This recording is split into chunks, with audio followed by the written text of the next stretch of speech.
Bom dia, boa tarde, boa noite. Eu sou o professor Davi Buturi. Nós vamos para mais uma aula de probabilidade estatística. A gente está tratando dos testes de hipótese. A gente falou de testes de hipótese para uma população, testes de hipótese para duas populações. Todos os casos para duas populações foram supondo populações independentes, né? E hoje a gente vai tratar não mais a respeito dos testes de hipótese, a respeito de parâmetros da população. Apesar da gente poder executar testes de hipótese que não assumem nenhuma distribuição, que são chamados testes não paramétricos, e a gente, nas nossas disciplinas presenciais, eu geralmente falo a respeito tanto dos testes não paramétricos, como de casos em que a gente não precisa da independência, a gente tem amostras que são dependentes ou relacionadas, né? A gente vai tratar hoje de um assunto diferente a respeito de testes de hipótese. A gente vai falar de testes de normalidade e testes de aderência. Bora lá?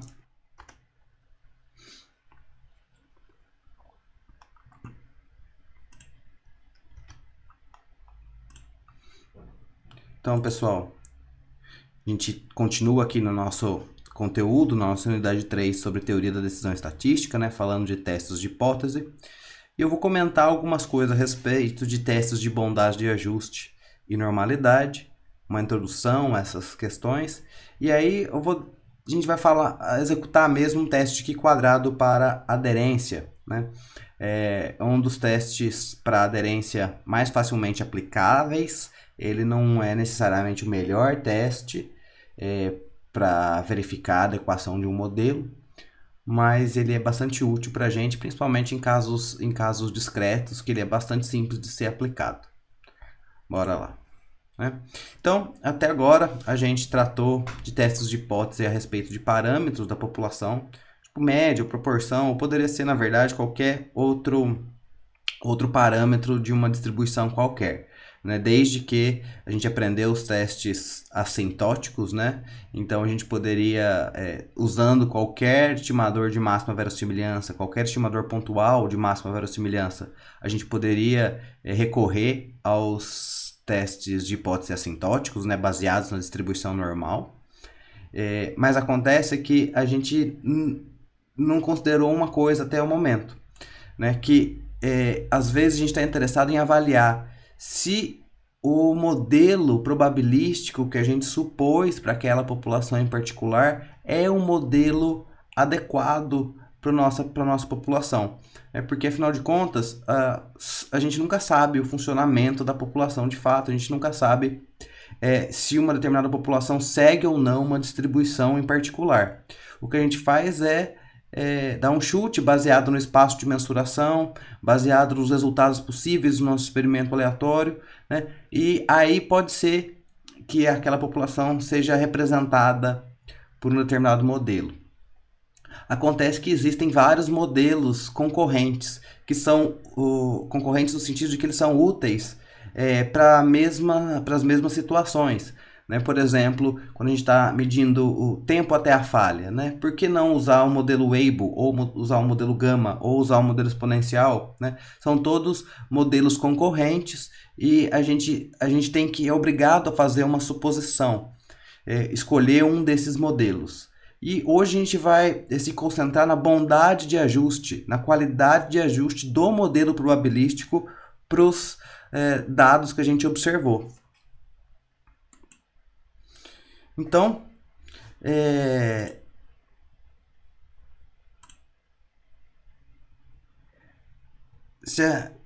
vamos fazer um exemplo, te dar um exemplo do que eu estou querendo dizer.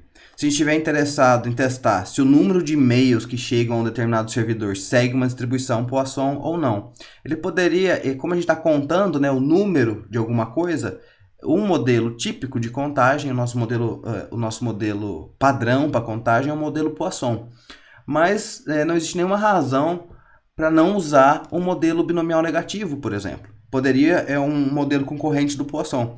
Pode ser que o modelo binomial negativo seja até mais adequado para essa situação, porque o modelo Poisson, por exemplo, ele restringe de que a média e a variância têm que ser iguais, né? Então, se você coleta uma amostra de contagem e calcula a média amostral, calcula a variância amostral e vê que a razão dessas duas coisas dá muito diferente de um, isso daí já é um indicativo descritivo de que o modelo Poisson pode não ser adequado para o seu conjunto de dados. Mas a gente precisa de mais evidências, a gente precisa de executar um teste de hipótese efetivamente para tomar essa decisão, se o modelo Poisson é ou não é adequado, por exemplo, para essa situação. A esses testes a gente chama testes de bondade de ajuste. A gente poderia também estar interessado em avaliar se os tempos de ociosidade em máquinas de um sistema de produção são normalmente distribuídos. Em geral, o tempo, né, é uma variável quantitativa contínua estritamente positiva, mas pode ser que o comportamento para aquela amostra em particular seja aproximadamente normal, apesar da normal supor que o espaço de mensuração seja todos os números reais. Outras questões podem ser, por exemplo, se um dado de 6 faces ele é honesto ou não, ou se a moeda é honesta ou não, né? Se um dado é honesto, então quer dizer que a probabilidade de sair qualquer uma das faces tem que ser um sexto. Se a moeda for honesta, qualquer uma, ou cara ou coroa, a probabilidade de acontecer uma coisa ou outra tem que ser meio.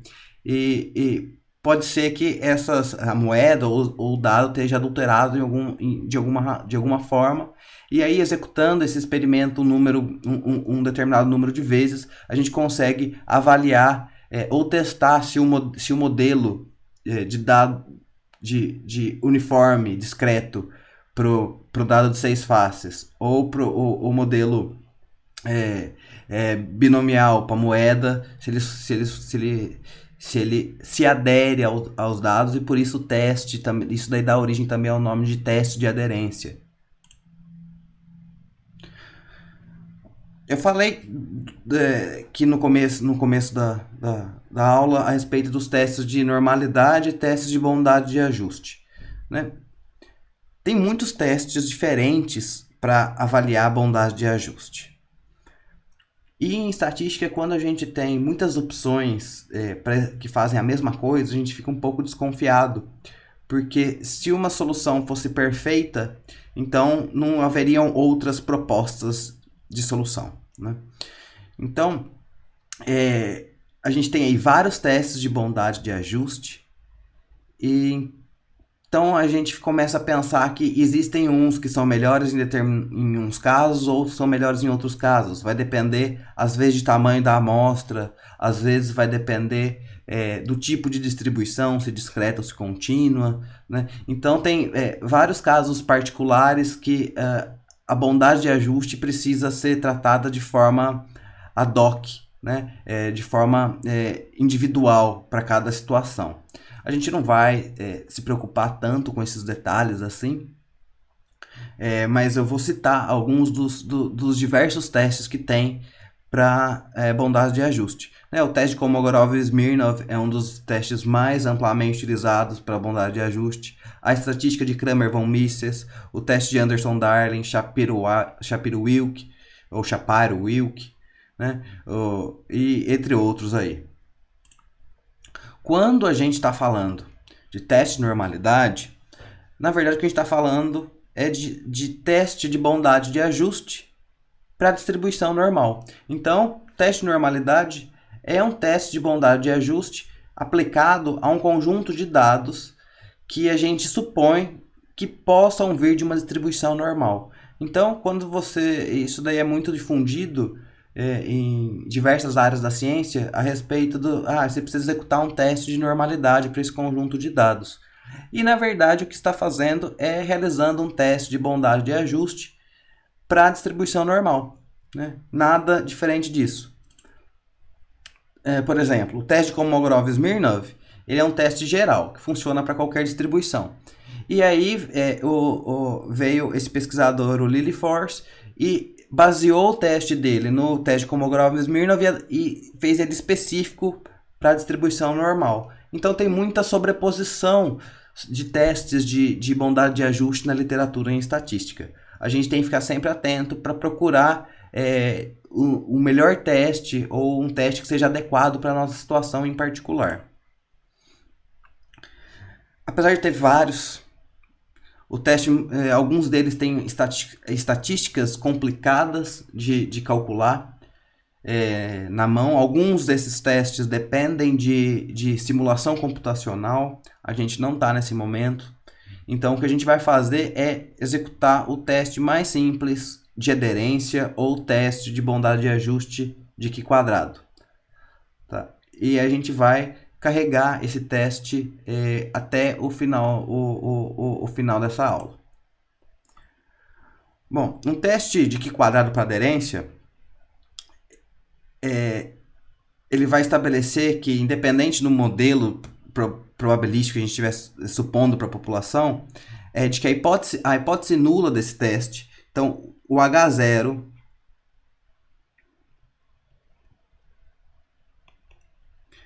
do nosso teste de Q² para aderência é que a população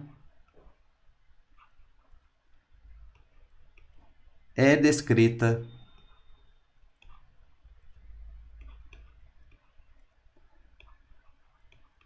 pelo modelo. Pelo modelo, qualquer modelo que você estiver supondo para a população. Né? A segunda necessidade, o segundo requisito do teste de Q² para aderência é que você tem uma amostra aleatória da população. Essa amostra aleatória aí tem tamanho N. Né? A terceira coisa que a gente precisa fazer num teste de Q² para aderência é agrupar os dados dessa amostra em K classes. Se você puxar pela memória aí, a gente construiu tabelas de distribuição de frequências e tabelas de frequências lá na estatística descritiva. E esse agrupamento em classes vai ser útil para a gente aqui na hora de executar um teste de Q² para aderência. Então, cada uma dessas K classes que a gente dividir o conjunto de dados, ela vai ter a sua respectiva frequência observada. Quer dizer, quantas observações caem dentro daquela classe, né? Estão dentro daquela classe. E quando a gente... Desculpe. E quando a gente supõe um modelo probabilístico para a população, a gente pode calcular a frequência esperada da população baseada naquele modelo. Então, na verdade, o que vai acontecer aqui é que a gente vai contrapor frequência observada com frequência esperada pelo modelo. Então, uma coisa é o que a gente observa, de fato, na amostra, tendo dividido os nossos valores observados em K classes, e outra coisa é o que o modelo esperaria, né, ou descreveria a respeito da população se aquele modelo estiver correto. Então, quanto maior for a discrepância entre as frequências observada e esperada, mais evidência contra a hipótese nula a gente tem. Né? Então, se é muito diferente frequência observada de frequência esperada, existe uma desconfiança de que a H0 deve ser falsa. É isso que eu estou querendo dizer.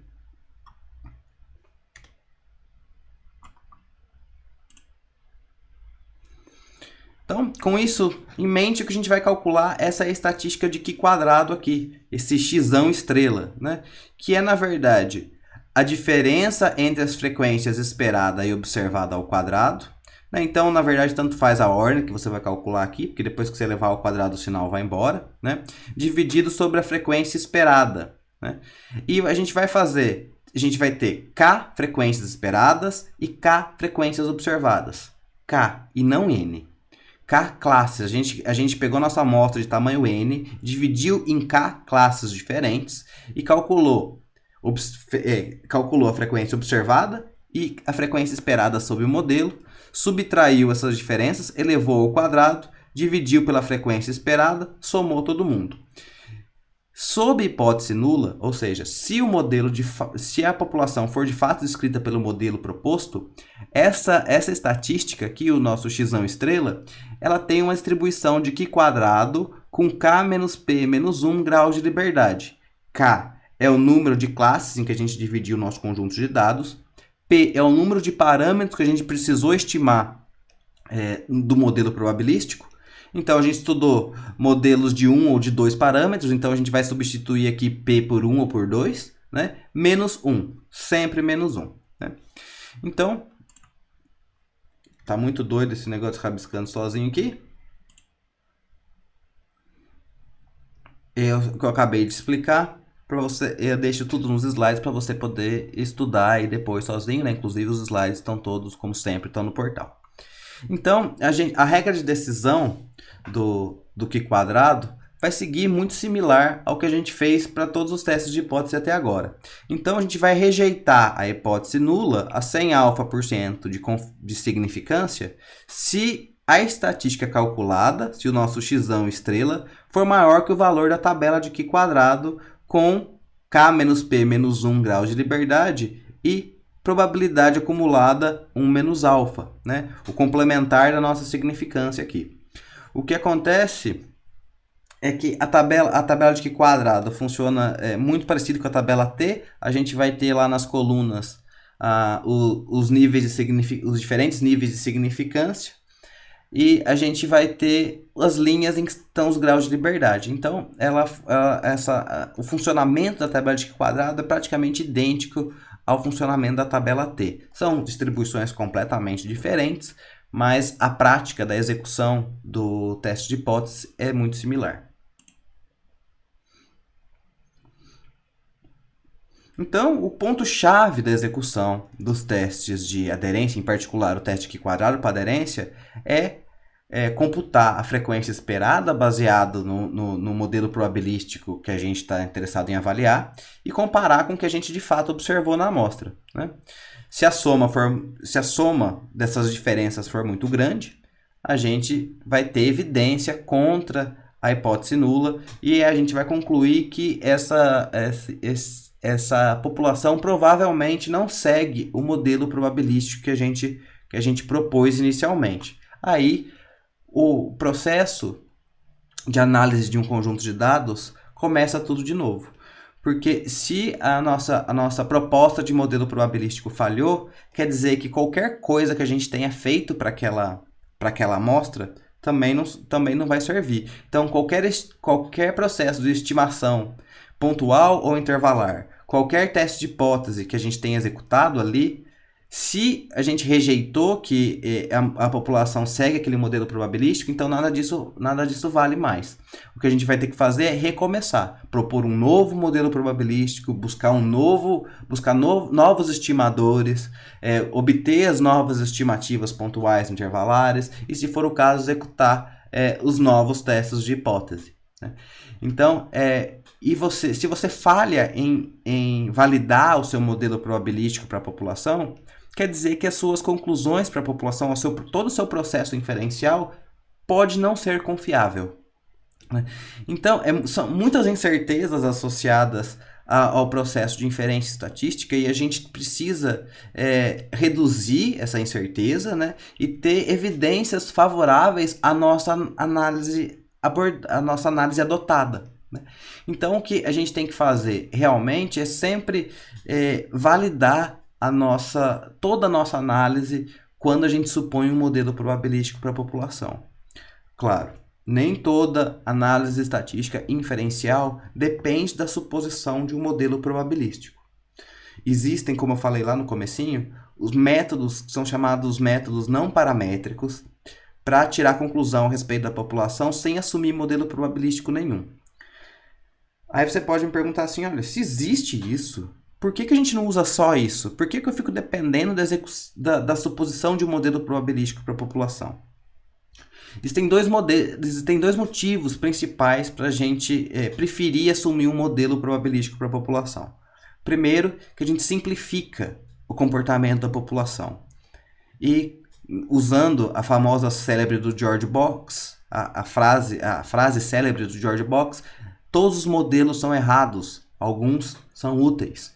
E exatamente isso, quando a gente consegue simplificar um fenômeno, o comportamento de um fenômeno através de uma função, por meio de uma função que é relativamente simples, porque as funções de densidade de probabilidade são, em geral, funções bastante simples, e a gente consegue escrever uma população, um fenômeno potencialmente complexo por meio desse modelo, então a gente tem capacidade preditiva desse modelo. Então, quando a gente está preocupado com o que pode vir a acontecer no futuro, e a gente tem um modelo que se encaixa bem para o nosso fenômeno, e a gente faz uma predição bacana, então a gente evita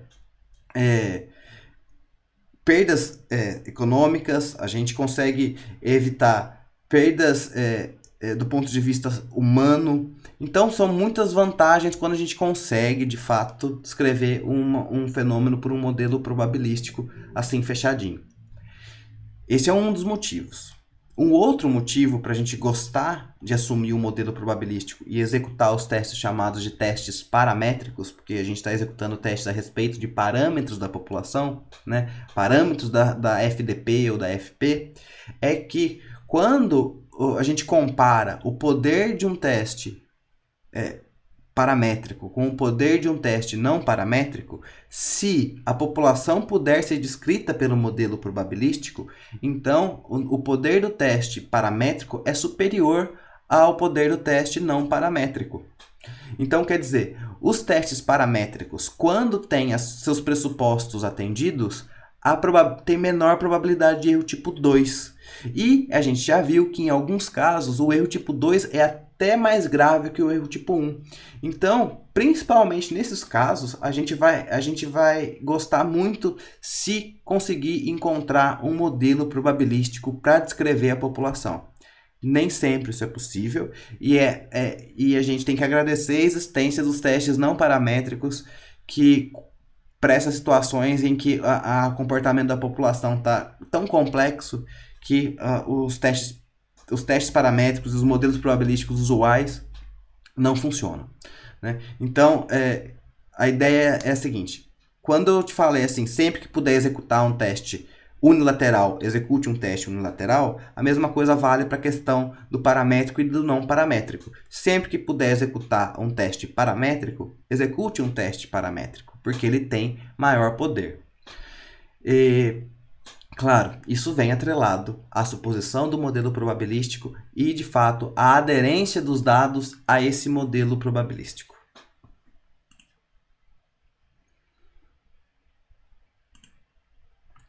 A gente vai ver esse exemplo. Eu vou fazer ele de duas formas. Eu vou fazer ele na mão e vou fazer ele no R. Tá? Vamos lá. O responsável pela manutenção do servidor de e-mails da UFSJ alega que o número de e-mails que chega a cada segundo no servidor, né, segue uma distribuição de Poisson. Para testar essa suposição, ele tomou 70 intervalos de 1 segundo aleatoriamente ao longo de um dia da semana e agrupou os dados no seguinte quadro de frequências. Então, ele teve uma amostra de tamanho 70, né? O nzinho igual a 70. E aí, os 70, que são 70 intervalos de 1 segundo, né? E aí ele contou em cada um desses 70 intervalos de 1 segundo quantos e-mails chegaram nesse intervalo. Então, ele viu que em 13 desses intervalos chegou nenhum e-mail. Em 22 desses intervalos, chegou exatamente um e-mail. Em 23 dos 70 intervalos chegaram 2, em 12 dos 70 chegaram 3. Em nenhum dos intervalos chegaram mais do que 4 e-mails, incluindo 4 nesse caso, né? Então, para as distribuições discretas, as classes já são automaticamente obtidas, né? Agrupar os dados numa tabela de frequências é muito natural. Quando a gente está com variáveis contínuas, medindo variáveis contínuas, aí a construção das classes é um pouco arbitrária. A gente estudou lá em estatística descritiva, alguns estudou acho que um método só para a obtenção dessas classes, que foi me fugiu agora o nome do método que a gente adotou para a construção das classes da tabela de distribuição de frequências. Por isso que existem outros tantos métodos para avaliar a aderência. Esse é um dos motivos para existir tantos métodos assim, né? Bom, e aí a pergunta para este problema é: o número de e-mails por segundo tem distribuição Poisson a 5% de significância?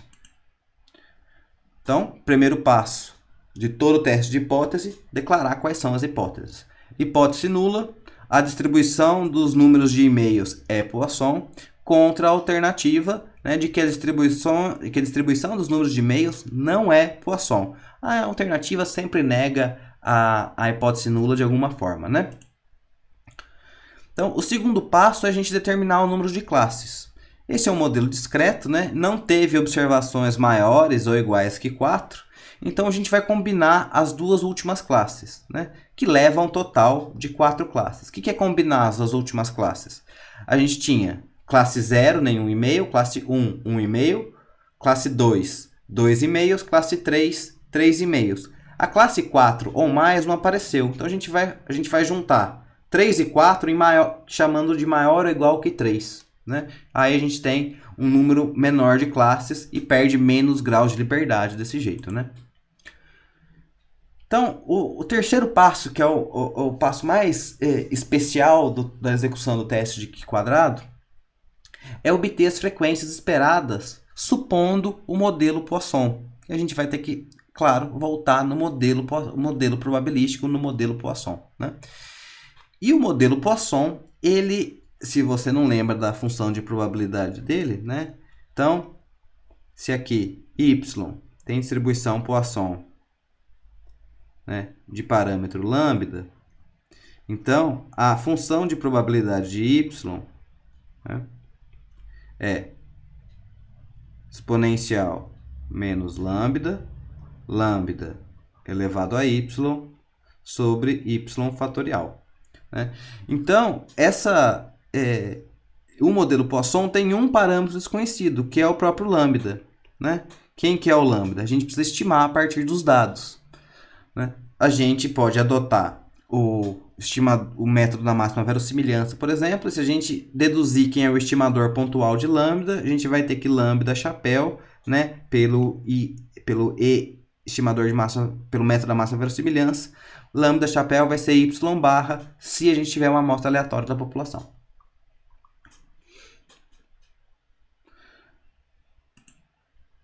A gente já sabe que para esse caso aí a gente tinha uma amostra aleatória, então lambda chapéu vai ser o próprio y barra. E o nosso tamanho de amostra era 70, né? Então, o 0 apareceu 13 vezes, o 1 apareceu 22 vezes, o 2 apareceu 23 vezes, é só 2 aqui, não é 22 não. Então, o 2 apareceu 23 vezes e o 3 apareceu 12 vezes. Maior que 3, ou seja, 4 ou mais não apareceram. Então, o meu lambda chapéu, né, a minha média do número de e-mails por segundo é 1,49 aproximadamente. Eu arredondei aí, vai dar uns números, tem mais casas decimais aí. Então, se a gente supor, né, que o parâmetro lambda da população é 1,49, a gente pode calcular as frequências esperadas aí, né?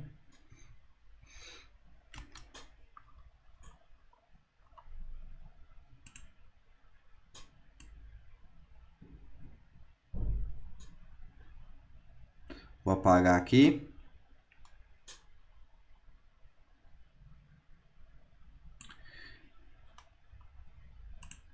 Então, a gente pode calcular as frequências esperadas, supondo que lambda chapéu é 1,49. Né? Supondo não, lambda chapéu é 1,49. O que a gente vai fazer é substituir o lambda chapéu na função de probabilidade da Poisson.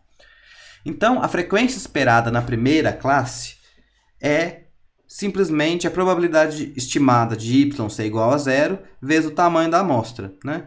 Então, o tamanho da amostra é 70, a probabilidade de y ser igual a 0 é simplesmente substituir o yzinho aqui por 0. Né? Então, a gente substitui lambda chapéu por 1,49, que é o valor estimado, e o yzinho por 0, que é a probabilidade de y ser 0, que é a primeira classe. Né? Então, exponencial de menos 1,49, 1,49 elevado a 0, que dá 1, 0 fatorial dá 1. Então, isso aqui vezes 70, a frequência esperada é 15,78. O que é isso? Né? O que significa esse 15,78? É que se, de fato, a distribuição dos e-mails que chegam ao servidor por segundo é Poisson, em uma amostra de tamanho 70, eu esperaria que em 15,78 desses intervalos chegue nenhum e-mail. Nenhum e-mail porque y igual a 0. Similarmente, a frequência esperada da classe 2, n vezes a probabilidade estimada de y ser igual a 1, né? Então, tudo onde tem lambda substitui por 1,49, que é o valor estimado, e tudo onde tem yzinho na FP, a gente substitui pelo valor que a gente está calculando a probabilidade, 23,51.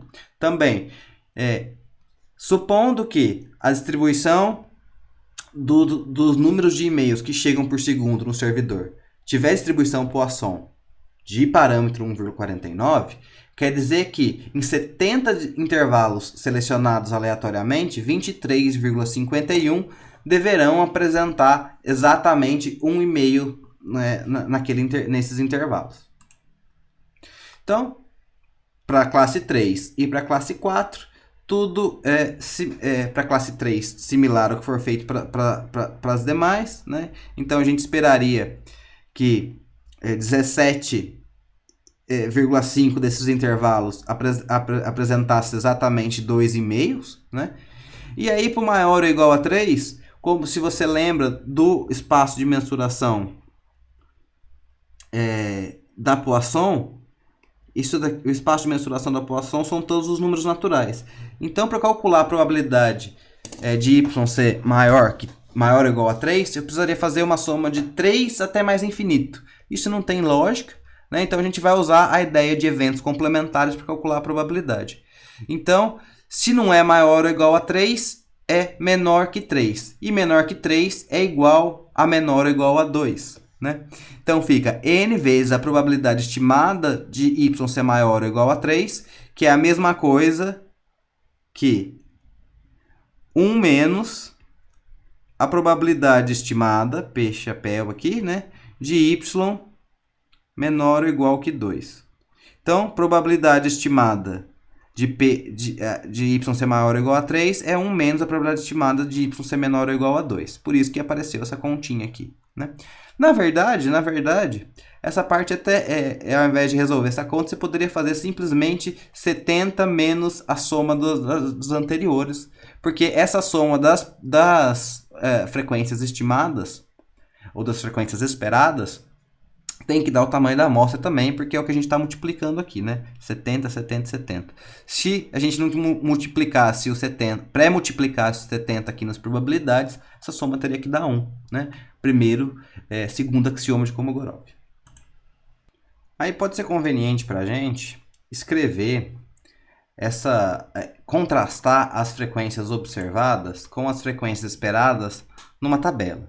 Então, a gente tem a nossa classe aqui, 0 e-mails, 1 e-mail, 2 e-mails, maior ou igual a 3 e-mails.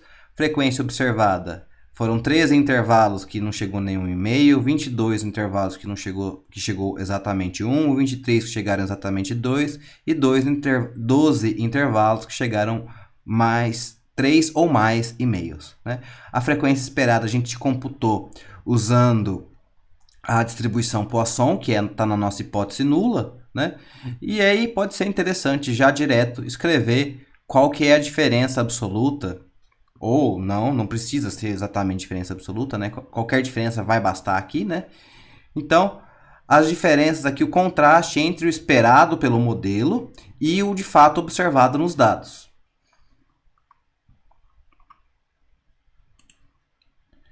E aí a gente calcula a estatística de teste, né? Pega a diferença entre o observado e o esperado, eleva ao quadrado, divide pelo esperado. Então, na primeira classe, 2,78 é a diferença entre o esperado e o observado, elevado ao quadrado, dividido pelo esperado na primeira classe, 15,78. Desculpa.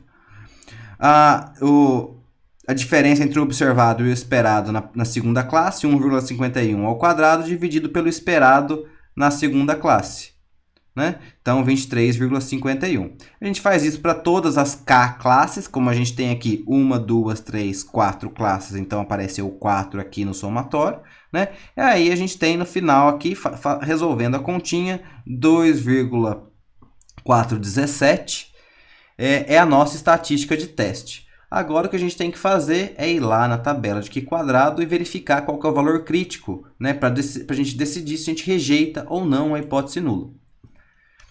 Então, a gente vai consultar lá a tabela de Q quadrado, na linha K menos P menos 1. Bom, K é o número de classes, 4. P é o número de parâmetros que nós estimamos a partir dos dados, que foi só o lambda, então menos 1. E menos 1 sempre aparece. Então, 4 menos 1, 2 graus de liberdade. Se a gente vai lá na tabela de Q quadrado, na linha 2 e na coluna 1 menos alfa, como a gente está testando a 5% de significância, alfa igual a 0,05, a gente vai lá na coluna 0,95 para ver o que a gente vai encontrar lá na tabela de Q quadrado. O valor da tabela de Q quadrado com 2 graus de liberdade e 0,95 de probabilidade acumulada, que é o complementar da significância, né, vai dar 5,991. O valor que a gente calculou deu 2,417. O que gera a desigualdade de que a estatística calculada é menor do que a estatística do que o valor tabelado. Então, quando isso acontece, a gente não rejeita a hipótese nula. E neste caso, a gente não tem evidência para discordar da alegação que o responsável pela manutenção do servidor de e-mails do FSJ fez. Então, é possível, sim, que a distribuição do número de e-mails recebidos por segundo seja Poisson. Então, a suposição do modelo Poisson para esse problema foi ok. Antes da gente ir lá resolver o mesmo exemplo no R, vamos fazer algumas observações. Então, muito embora esse teste a gente possa executar o teste de Q quadrado para aderência para modelos contínuos, né, normal, exponencial, etc., construir as classes nem sempre é fácil, porque existe um conjunto de arbitrariedades para construir essas classes, né, como já tinha comentado com você mais cedo. A gente pode usar, claro, as técnicas de construção da tabela de distribuição de frequências. E aí o problema vai ser calcular as frequências esperadas para cada uma das classes. Isso daí vai depender, possivelmente, da solução de integrais numéricas ou da substituição dos valores na função de distribuição acumulada, que a gente vai ter que pegar os limites de classe para calcular a probabilidade estimada. O teste de Kolmogorov-Smirnov é, em geral, mais poderoso que o teste de Q quadrado para aderência para modelos que são estritamente contínuos. Então, se você tiver para executar um teste de aderência para um modelo que você supôs um modelo contínuo para o seu conjunto de dados, então prefira usar o teste de Kolmogorov-Smirnov do que o teste de Q quadrado para aderência. Tá? No R tem implementado o teste de Kolmogorov-Smirnov, então não vai ser uma coisa muito difícil de se executar. A teoria por trás do teste de Kolmogorov-Smirnov não é tão imediata, tão simples assim. Então é por isso que a gente tem nosso tempo contado aqui nas videoaulas, no nosso ensino emergencial remoto. Então esse é mais um dos motivos de eu não ter trazido a parte teórica do teste de Kolmogorov-Smirnov. Mas a execução dele, principalmente em softwares estatísticos, como o R, é muito tranquila de se fazer, sim.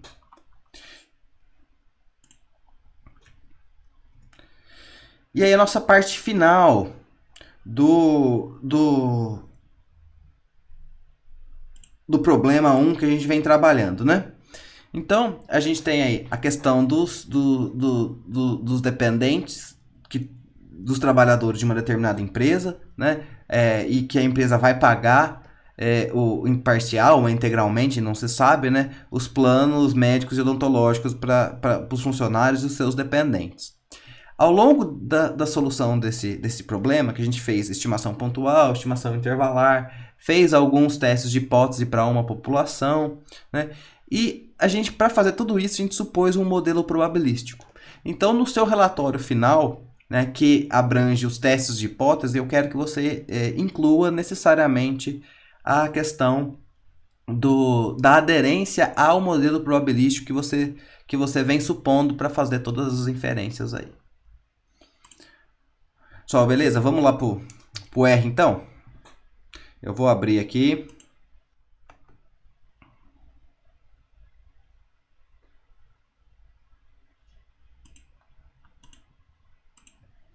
Então, aqui está o script, nosso script. Então, a nossa amostra, né?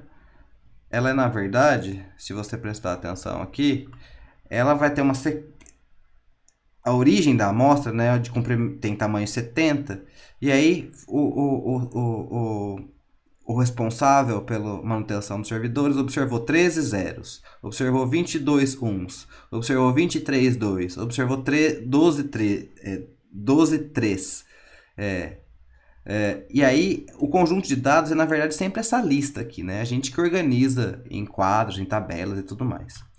Então, o comprimento do vetor y de amostra, né, é 70, como a gente já tinha esperado, né? E eu vou chamar de O a tabela de frequências observadas, né? Então, o 0 apareceu 13 vezes, o 1 apareceu 22 vezes, o 2 apareceu 23 vezes, o 3 apareceu 12 vezes. Eu vou também separar essa tabela aqui nas frequências observadas. Então, a primeira classe observada foi observada, a frequência dela foi 13. Né? A segunda, 22. A terceira, 23. A quarta, 12. Então, eu chamei de O1, O2, O3 e O4 simplesmente esses valores, né? De frequência observada.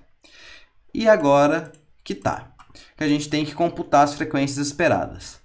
Então, o lambda chapéu, que a gente está supondo um modelo Poisson, né?